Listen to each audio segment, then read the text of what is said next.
This is showing signs here of infection by the Persea mite. That's Robert Jackson. He owns this 50-acre avocado orchard in Valley Center. He says the mites were introduced by infected avocados coming from Mexico. And that was brought in the early 1990s from Michoacan, avocados that were grown in Michoacan, and they weren't appropriately inspected. And that's part of the reason that the American inspectors were brought in. The pests eat through the leaves, causing them to fall off and sun bleaching the fruits. That type of fruit right there is not marketable. Jackson says having U.S. officials do the inspections was to protect California growers and allow Mexico to import avocados.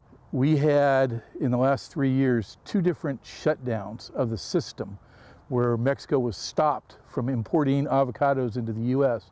for a period of time because they were threatening the U.S. inspectors. Due to threats of violence against USDA inspectors, it was announced late last month the organization would hand over pest inspections of Mexican orchards to the Mexican government. That decision was made unilaterally without any consultation of our domestic growers. Jason Cole is the chair of the California Avocado Commission. He is concerned that Mexican inspectors won't be as rigorous as the USDA's. The bugs that are down there are some of the worst ones when it comes to avocado pests. So it would be devastating to our growers if they were to get through. In an open letter to U.S. Secretary of Agriculture Tom Vilsack, the commission demanded to know how using Mexican inspectors would be in the best interest of U.S. growers.